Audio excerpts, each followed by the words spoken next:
He had no weapon.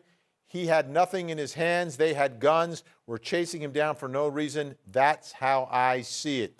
Holly, the defense is going to focus in on the two frames of the video that we don't see, which is the initial confrontation between Travis McMichael and Ahmaud Arbery. It gets blocked by the truck. We don't know if Ahmaud Arbery is grabbing the gun first or if Travis McMichael is pointing the gun at him first. We just don't see it. It's not visible. How important is that issue? How important is what the jury is not going to see?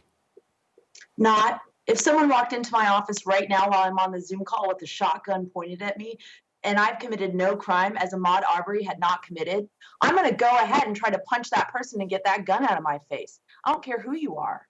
So that's exactly what happened. And let's look at the facts. There was no crime committed. This gentleman walked into a house that was under construction, took nothing.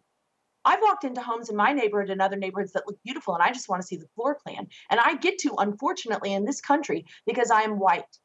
And Ahmaud Arbery couldn't because he was in a neighborhood where there were gentlemen living there. And by the way, they're talking about protecting property. It's my understanding that the McMichaels rented the home. They weren't even property owners. Even if they were, that doesn't give them the right to shoot anyone.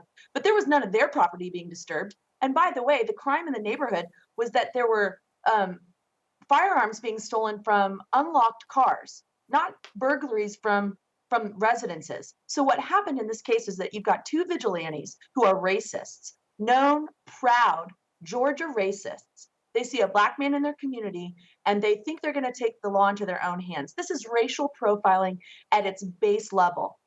They assumed he was the burglar because he was black. That's racial profiling. And there in that video that the whole world saw, there is nothing happening that is harming Travis's safety.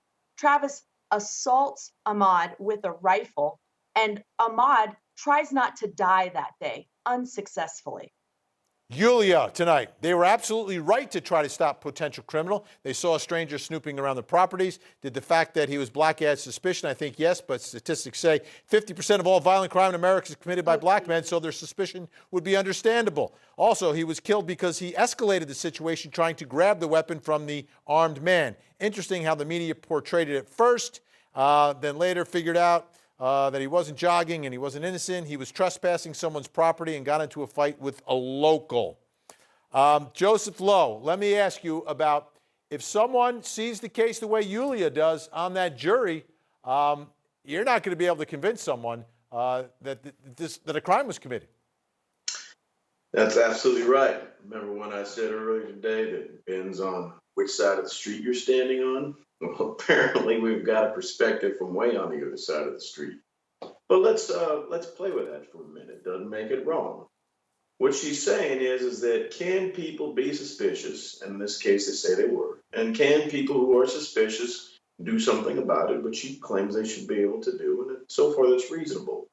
And can people who are suspicious take a gun with them to try and figure out what's going on, and then when they claim that it goes bad and starts to get physical, use that gun on the person and kill them? And again, in this particular case, the responder, the viewer, said, well, sure, absolutely.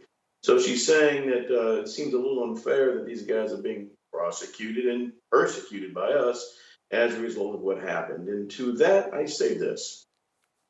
You have 15 seconds. I suppose it's a coincidence that the guy is a former police officer and now they've shot and killed and murdered another black man.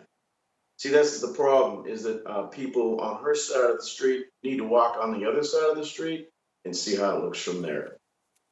Great job by everyone tonight. Joseph Lowe, Holly Davis, and Bernardo Villalona.